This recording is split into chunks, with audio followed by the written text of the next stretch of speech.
Hey everybody, welcome back. So the topic of today's video is going to be about how I've avoided to get any kind of flats whatsoever on this bike for probably the last 8 months or so. So anyway, as it is right now, I've got it set up with my gravel tires on it. But what I've been doing is just using the tubeless sealant directly in the inner tubes.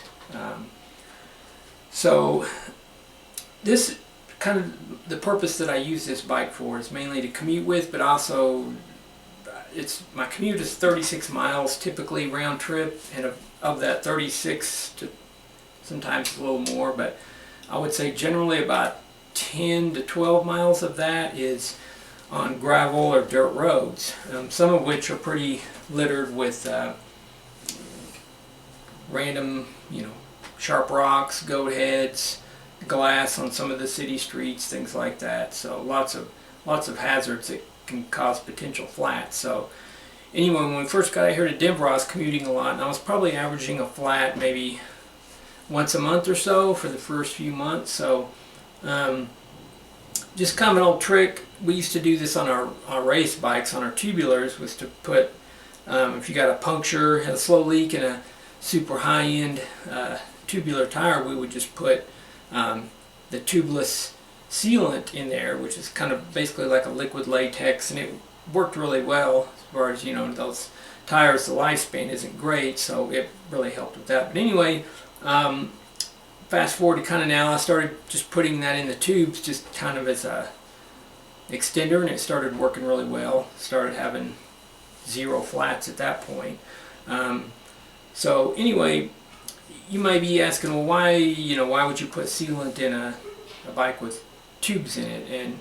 And really the main reason for me, the way this bike is set up, it's actually got tubeless ready tires, tubeless ready rims, so all I need is tape and valve stems and it's good to go. So I would say typically on gravel bikes, most of the time I'm going to recommend just going straight tubeless, especially if everything's compatible. If not, you may want to do this system with just tubes in there. But if it's a mountain bike, tubeless all the way every time. Road bike, I'm still, even with everything compatible that's tubeless ready or a tubeless tire, it just seems like so far it's been more problematic than what it's worth for a lot of people. So I can't really, if you can get it to work for you, that's great, but it's, from what I've seen, it can be difficult to deal with. Out on the road, it's difficult sometimes to get the tires off, etc. So anyway, I'm going to just do this video's, I wanted to share that little tip, but also I want to do an experiment where I've got I'm going to try a different sealant. This is a little less robust tire than what I've got on here, and this is just a basic tire. These aren't tubeless compatible, but it's a set of used Bontrager AW1s, and one of them, the rear one, looks like it's already starting to get a little bit of wear. It's getting a little bit flat there, but I'm going to use the newer Bontrager sealant. So I've got my tubes here, and basically what I did was all pretty much tubes these days have a little quick or a removable valve core. So super easy just to remove that little valve core and then just squirt your sealant right directly into the tube, replace the valve core, and you're good to install them and go. So anyway, the blue sealant there, I've been using it for a month or two now, and so it seems like it works pretty well. The consistency seems a little more, maybe leaning towards like orange seal, maybe, I don't know. It seems like it's got every bit as much glitter or more as the previous Bontrager sealant. But anyway, I'm gonna put this setup on my bike and I'm gonna abuse it, check back here in about a month, or if I get issues before then, but I'm just gonna torture test it right through the worst possible places. Normally with this as it is now, somewhat avoid really sketchy spots like riding in the grass next to the trail or things like that, but I'm gonna purposely kind of torture these just to see how much they can handle. So yeah, I'll do a follow-up video, and yeah, so that's just my little tip.